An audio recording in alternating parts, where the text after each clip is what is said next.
प्रभु यीशु मसीह के मधुर और मीठे नाम से आप सभी को जय मसीह की। आज परमेश्वर के वचन में आप सभी का स्वागत है। परमेश्वर पिता आज अपने वचनों के द्वारा आप सभी को बहुत आयत से आशीष को दें। पिता परमेश्वर आज अपने वचनों के द्वारा आपसे बोले और बातचीत करें। आज हम परमेश्वर के वचन से जिस बात को सीखेंगे वो ये है कि हम शैतान की युक्तियों से अनजान ना रहें। मेरे प्रियो, कई बार हम जाने अनजाने शैतान की चाल और चालाकियों में हम फंस जाते हैं, कई बार जानबूझकर, कई बार अनजाने में। आज हम परमेश्वर के वचन से सीखेंगे मेरे प्रियो, शैतान हमारे जीवन में किस प्रकार से प्रवेश करता है। कई बार हम बहुत अच्छा मसीह जीवन तो जी रहे हैं, लेकिन कुछ ऐसी बातों को शैतान हमारे जीवन में लाता है जहाँ से वो एक दरवाजे के रूप में हमारे जीवन में प्रवेश करता है। उन दरवाजों को खोल देता है जहाँ से वो हमारे जीवन में प्रवेश कर पाए।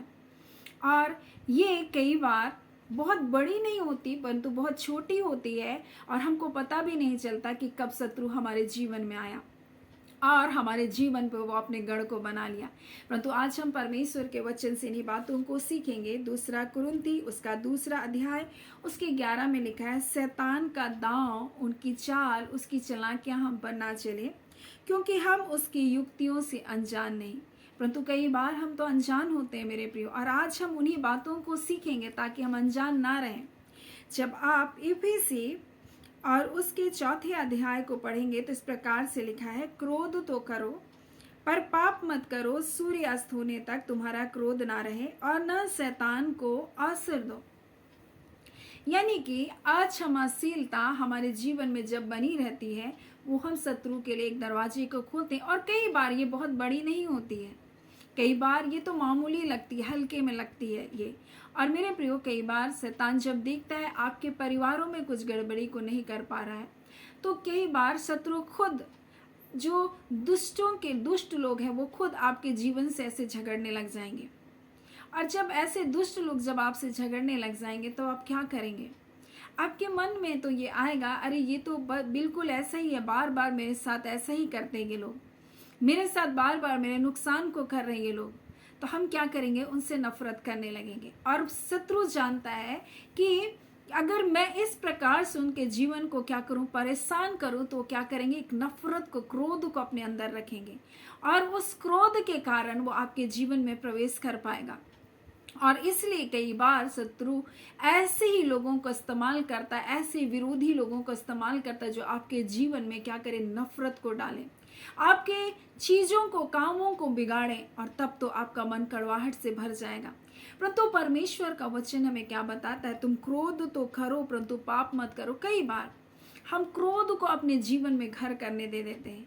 हाँ, आपको नाराजगी हो गई, आप बोल दिए, लेकिन उसको अपने घर करने मत दीजिए।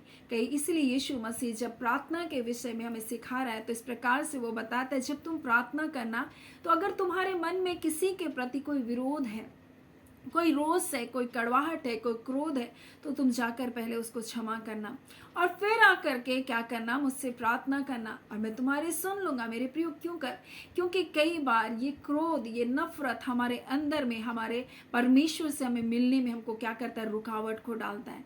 दूसरी बात, ये हमारे आशीषों को छुड़ाता है मेरे प्रियो, हमें परमेश्वर की उपस्थिति से दूर ले जाता है। क्योंकि परमेश्वर तो पवित्र है, वो तो प्रेमी परमेश्वर है, वो परमेश्वर जो दयालु परमेश्वर है, जो दया करने वाला, क्षमा करने वाला।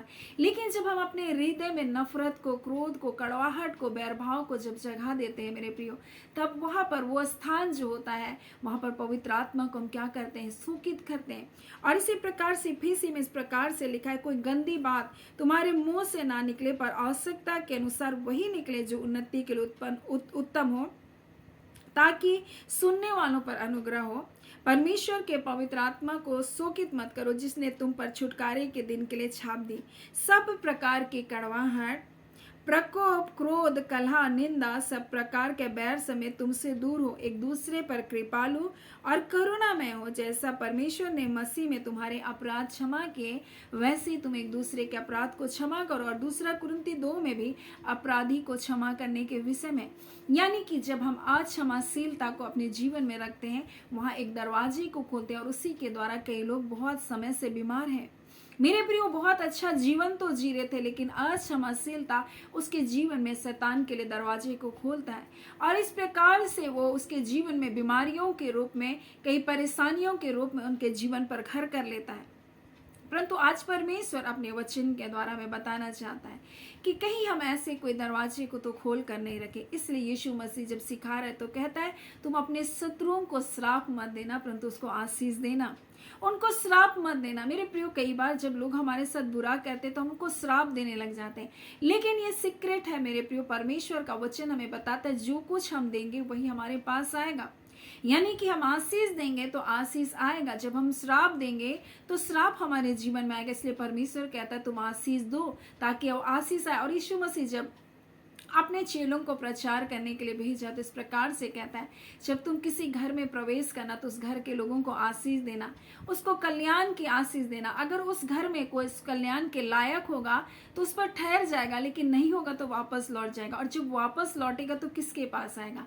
आपके पास आएगा मेरे प्रिय। इसलिए जब हमारे शत्रु, वो दुष्ट लोग हैं जो हमारे विरुद्ध में बुरा करते हैं, जब आप उन्हें आशीष देंगे मेरे प्रियो, तो आशीष उन तक नहीं जाएगा, क्योंकि वो दुष्टता से, कड़वाहट से भरे हुए हैं, तो आशीष उन पर नहीं ठहरेगा। तो आशीष जो आप दिए वो आपस आपके जीवन में आपको फलवंत करेगा।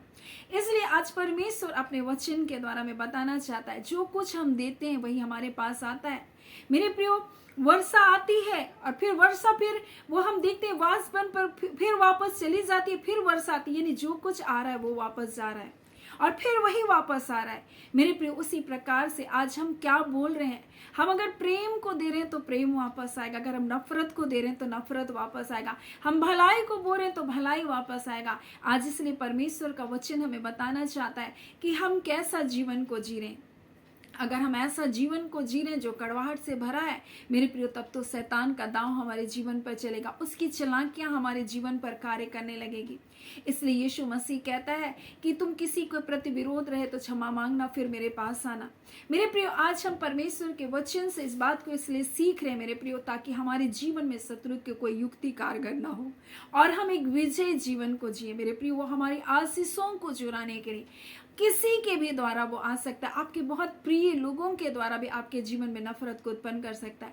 आप इसलिए सगे भाई बहनों को बहुत इस्तेमाल करता है, अपने परिवार के लोगों को बहुत इस्तेमाल करता है, क्योंकि जब भाई और भाई जब एक दूसरे से लड़ाई करते हैं मेरे प्रियो, तब शैतान बहुत चालाकियों से उनके बीच में कार्य करता है। और इसलिए कहता है, जो अपने भाई को क्षमा नहीं करता, जो अपने भाई से बैर रखता है, जब उसकी सुधि नहीं लगता तो अविश्वासी से भी मुकर गया, उसका वचन कहता है। इसीलिए वो अक्सर भाई भाइयों को, बहनों को, परिवार में एक दूसरे से क्या करता है, लड़वाता है, ताकि उनके जीवन में वो प्रवेश करे और अपने कार्य को कर सके। मेरे प्रियो, परमेश्वर ने हमें प्रेमी हृदय का बनाया, वो प्रेमी परमेश्वर है। जब हम उसकी संतान है तो हमें क्षमा करने वाला जीवन होना चाहिए। ये जो पहला है, जो दरवाजा अक्सर मनुष्य खोल देता है, उसको पता भी नहीं चलता कि मैंने खोल दिया। क्यों कर मेरे जीवन में अशांति, वो अशांति में जी रहे, दिन भर कुड़ते कुड़ते अपने जीवन को जी रहे, वो निराशाओं में जी रहे मेरे प्रियो। छोटी छोटी बातों को लेकर वो परिवारों में क्या करता है, मतभेद को लेकर आता है, कड़वाहट को लेकर आता है। इसलिए परमेश्वर का वचन कहता है, तुम उसकी युक्तियों से अनजान ना रहो, तुम उनकी चालाकियों को समझो, कोई दांव तुम पर ना चलने पाए।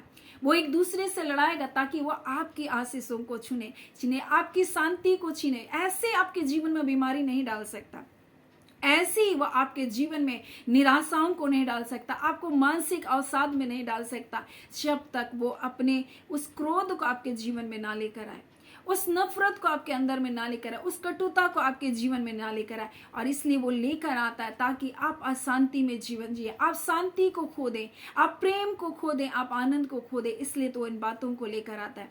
दूसरी बात है जो हम परमेश्वर के वचन से जब हम सीखेंगे, पहला पत्रस और उसके हम लोग देखेंगे 5वां अध्याय और उसके 8 में, और यहाँ पर इस प्रकार से लिखा, अपनी सारी चिंता उस पर डाल दो क्योंकि उसको तुम्हारा ध्यान है। सचेत हो, जागते रहो, क्योंकि तुम्हारा विरोधी शैतान गरजने वाले सिंह के समान इस खोज में रहता है कि किसको फाड़ खाए। और इसलिए कहता है, विश्वास में दृढ़ होकर यह जानकर उनका सामना करो कि तुम्हारे जो भाई हैं संसार में ऐसे ही दुख को क्या करें, सह रहे। कई बार दुख तकलीफ हमारे जीवन में आती है तो हम चिंताओं में अपने जीवन को जीने लगते हैं, हम परेशानियों में अपने जीवन को जीने लगते हैं और चिंताएं हमारे जीवन में शत्रु लेकर आता है। लेकिन विश्वास में हमको मजबूत बनना है मेरे प्रियो, क्योंकि परमेश्वर हमारा ध्यान रखने वाला परमेश्वर है। कई बार जब बीमारियां आती है वो हमारे लिए चिंता का विषय हो जाती है। हम बीमारी जब हमारे स्वस्थ होते हैं, हम अच्छा भोजन नहीं कर पाते, हम अच्छा जीवन को नहीं जी पाते, हम निर्बल हो जाते हैं। और निर्बल आत्मा तो मेरे प्रियो वो टूट जाता है, वो टूट जाता है, वो रोने लगता है, अपने जीवन में हताश महसूस करता है और उसको लगता है अब सब कुछ खत्म हो गया। परंतु मैं आपको बता दूं, यीशु मसीह हमारे लिए ऐसे ही, उसने कोड़े की मार को नहीं सहा मेरे प्रियो। और यीशु मसीह उस बीमारी से नफरत करता है। वो दुष्टात्मा जो मनुष्य के जीवन में राज्य करता है उससे नफरत करता है मेरे प्रियो। इसलिए यीशु मसीह जब पतरस की सांस जब ज्वार से तप रही थी तो क्या किया, उसने उस ज्वार को डांटा। मेरे प्रिय, यीशु क्यों डांटा? क्योंकि वो उससे क्या कर रहा था, नफरत करता है। वो नहीं चाहता कोई मनुष्य बीमारियों में अपने जीवन को जिए, निर्बलताओं में अपने जीवन को जिए। ऐसी वो हमारे लिए कंगाल नहीं बना मेरे प्रियो। वो हमको आशीष देने के लिए वो इस संसार में वो हमारे लिए कंगाल बना। स्वर्ग का सुख को उसने त्याग दिया मेरे प्रियो। वो एक बढ़ाई के घर में जन्मा, हर दुख हर तकलीफ वो अपने जीवन में देखा, वो तंगी देखा, वो घटी देखा। वो क्या आपकी तकलीफ को नहीं जानता? वो आपको थोड़ी देर दुख सहने के द्वारा आपको सिखाकर उसके द्वारा जयवंत करना चाहता है मेरे प्रियो। कोई भी तकलीफ आपके लिए हमेशा के लिए नहीं है। अय्यूब के बच्चे मर गए, क्या वो ऐसी स्थिति में पड़ा रहा? उसका परिवार खत्म हो गया, क्या वैसी स्थिति में उसका परिवार है? नहीं, उस स्थिति में परमेश्वर कुछ समय तो जरूर लेकर जाएगा, लेकिन हमेशा नहीं। और ये आपका जीवन का भाग नहीं है।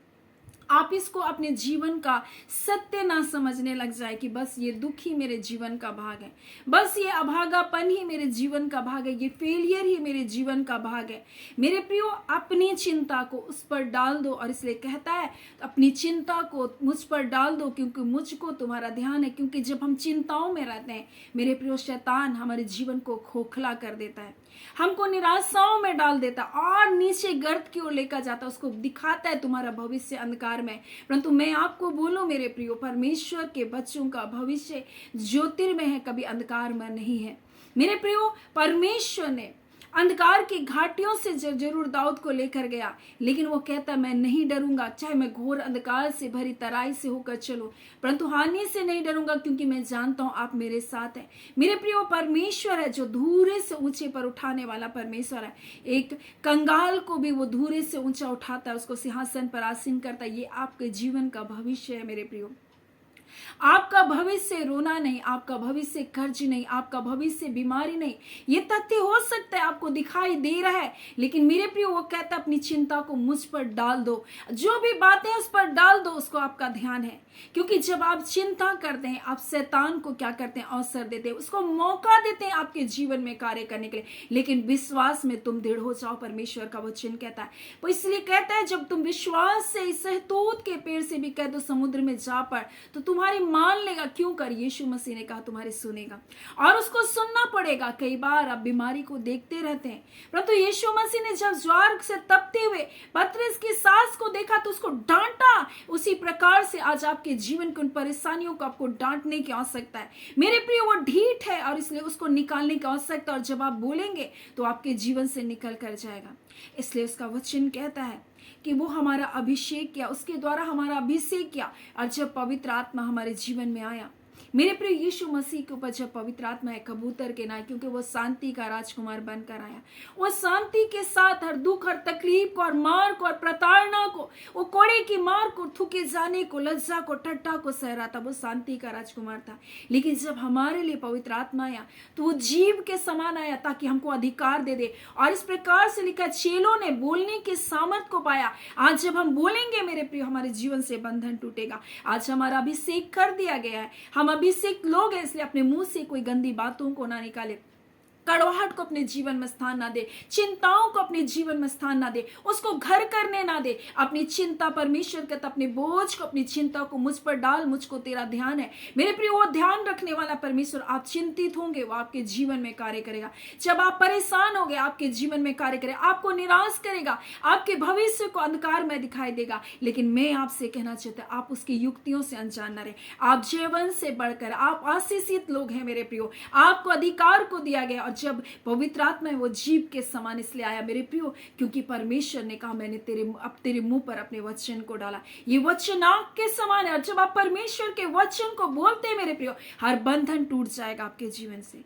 और इसलिए तो शैतान आपके जीवन में कड़वाहट को लाता है, आपके जीवन में क्रोध को लेकर आता है, ऐसी ऐसी बातों को लाता है ताकि आप दुखी रहे, आप निराश रहें, आप चिंताओं में रहें, आप क्रोधित पड़े रहें, आप दूसरी बातों पर अपने मन को लगा करके आपके फोकस को खराब करना चाहता है, आपके ध्यान को परमेश्वर के वचन से हटाकर समस्याओं की ओर लेकर जाता है, आपके ध्यान को परमेश्वर के वचन से हटाकर लोगों की बुराई की ओर लेकर जाता है, आपके ध्यान को परमेश्वर के वचन से हटाकर लोगों के क्या बोले उन बातों पर लेकर जाता है, ताकि आप उन्हीं बातों पर घूमते रहे और आपकी आशीष को वो चुरा ले, आपके जीवन को नाश कर दे, आपके जीवन को वो क्या करे, उन भलाइयों को जो परमेश्वर ने आपके लिए रखी उनको चुरा सके। मेरे प्रिय, शैतान चोर है, इसलिए उसका वचन कहता है वो तो चोरी करने, घात करने और हत्या करने, निराशा हताशा में कई लोगों के जीवन को उसने मार दिया।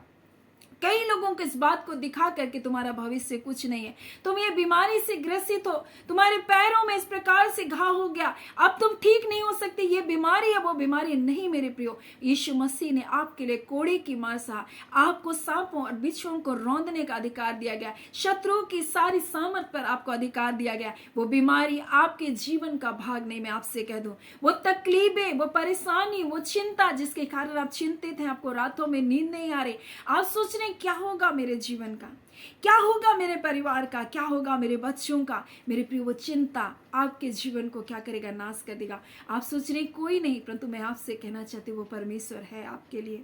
आप सोच रहे कोई नहीं मेरा सहायक, लेकिन वो कहता है मैं संकट के समय अति सहज से मिलने वाला तुम्हारा सहायक हूँ।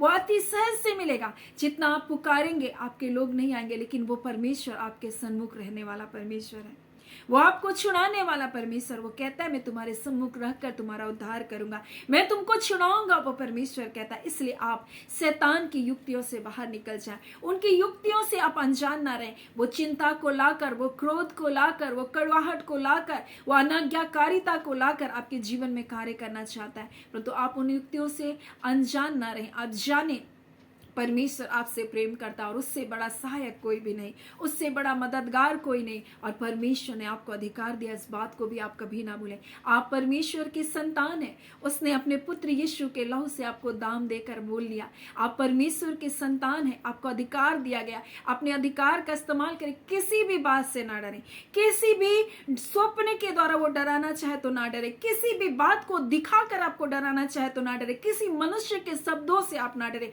वो आपका कुछ भी नहीं बिगाड़ सकता। मेरे प्रिय, परमेश्वर का वचन कहता है तुम्हारे सिर के एक एक बाल भी गिने हुए, वो परमेश्वर की अनुमति के बगैर वो ना उजले ना काले हो सकते। मेरे प्रिय, परमेश्वर आपको अपने स्वरूपता में बनाया, परमेश्वर आपसे प्रेम करता, आप कभी भी ना भूलें। परमेश्वर ने अपना इकलौता पुत्र यीशु मसीह हमारे लिए दिया, ये कभी भी ना भूलें। मेरे प्रिय, परमेश्वर आपसे बहुत प्रेम करता, उन शैतान की चालों से बाहर आए, उन निराशाओं से बाहर आए। मेरे प्रिय, परमेश्वर ने आपके लिए उत्तम उपाय बनाकर रखा, परमेश्वर ने उत्तम योजना आपके लिए बनाकर रखा। उस पर विश्वास करें, उनकी योजनाओं पर विश्वास करें, उसके समय के ऊपर विश्वास करें। निश्चय परमेश्वर आपके जीवन को बढ़ाने जा रहा है, निश्चय परमेश्वर आपको उस अंधकार के बस से छुड़ाने जा रहा है। आप इन बातों को आने वाले समय में अपने जीवन में देखेंगे और कहेंगे हाँ परमेश्वर, आपने मुझे इन बातों से निकाला, इन वचनों के द्वारा आपने मुझे क्या क्या आशीष को दिया। आप देखेंगे अपने जीवन में, अपने परिवार में आप देखेंगे मेरे प्रिय, आपके घराने में आप देखेंगे, आपके परिवार में जो कड़वाहट के बीज शैतान ने बोया उसको आप खत्म होता हुआ देखने जा रहे हैं। सो परमेश्वर पिता इन वचनों के द्वारा आप सभी के जीवन को बहुत आयत से आशीष को दे। आमीन। आइए हम प्रार्थना करेंगे।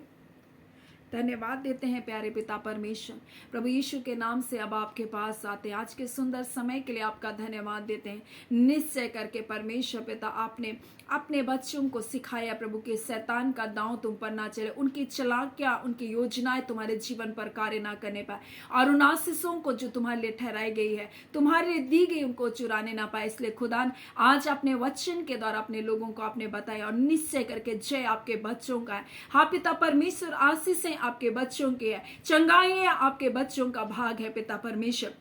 हाँ पिता परमेश्वर, हर एक भलाई आपके बच्चों के जीवन का भाग है। हम यीशु के नाम से परमेश्वर आपके लोगों के लिए हाँ पिता हम विजय की घोषणा करते हैं प्रभु जी। हाँ पिता ये एग्जाम दिए, ये इंटरव्यू दिए हैं, यीशु के नाम से प्रभु सफल होने जा रहे प्रभु, आपका धन्यवाद। खुदा यीशु के नाम से परमेश्वर वो सफल होने जा रहे, आपका धन्यवाद पिता परमेश्वर। चाहे वो हजारों लोगों के बीच में आपके बच्चे एग्जाम दे रहे, परंतु प्रभु आपके बच्चों का चुनाव हो रहा है, क्योंकि आपका वचन कहता है चिट्ठी डाली तो जाती है परंतु उनका निकलना यहोवा की ओर से होता है। खुदान परमेश्वर दौड़ में दौड़ते तो सभी हैं परंतु इनाम एक लेकर जाते और वो आपके बच्चे हैं। खुदान परमेश्वर ये ब्लेसेड है प्रभु, ये आशीषित है मसीह यीशु के द्वारा प्रभु जी। और पिता परमेश्वर उन उत्तम भाग को जो आपने इनके लिए ठहराया, आप उन बातों को आपके बच्चों के जीवन में दे रहे हैं, आपका धन्यवाद। खुदान परमेश्वर आपको सारी आदर महिमा देते हैं पिता। जितने बीमार है यीशु के नाम से चंगे किए जा रहे हैं। हाँ पिता जिनके पैरों में घाव है परमेश्वर, जिनके पैरों में फोड़े हैं परमेश्वर, सूजन है प्रभु, यीशु नासरी के नाम से तमाम अंधकार के बंधन प्रभु जी इसी घड़ी नष्ट किए जाए प्रभु जी। हर दुष्टा के सारे क्रियाकलाप खत्म किए जाए इसी घड़ी यीशु के नाम से। हम जय की घोषणा करते हैं, हम चंगाई की घोषणा करते हैं इसी घड़ी प्रभु, आपका धन्यवाद। खुदान परमेश्वर हम इस घड़ी प्रार्थना करते हैं पिता, आपके लोगों को आप स्पर्श कर रहे हैं, अपने लोगों को आप छू रहे हैं प्रभु, आपका धन्यवाद। खुदान परमेश्वर हम प्रार्थना करते हैं पिता, जितने परमेश्वर प्रभु जी कोर्ट केस से होकर गुजर रहे प्रभु जी उसमें वो जय को पाने पाए। खुदान परमेश्वर जितने लोग परमेश्वर पिता हाँ पिता बच्ची के आशीष को चाहते यीशु के नाम से प्रभु जी, ओ पिता परमेश्वर योग्य संतान उन्हें प्राप्त होने पाए और उसके द्वारा आपके नाम की महिमा होने पाए। खुदान परमेश्वर हम प्रार्थना करते हैं प्रभु, एक एक व्यूवर्स को हम ब्लेस करते हैं, एक एक सब्सक्राइबर फैमिली को हम ब्लेस करते हैं प्रभु। ये घर घराना उद्धार को पाए, जो उद्धार से दूर है वो उद्धार को पाने पाए, जो आपके प्रेम से दूर है आपके प्रेम के निकटता में आने पाए।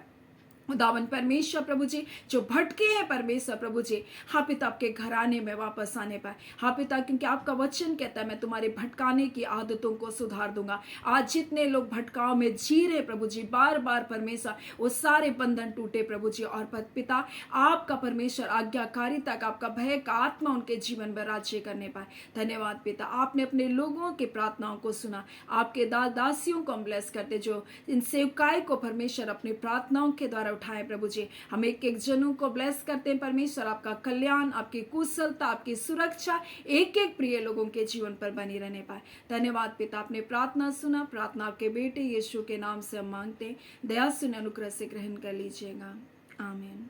परमेश्वर पिता आप सभी को बहुत ऐसे आशीष को दें, आमीन।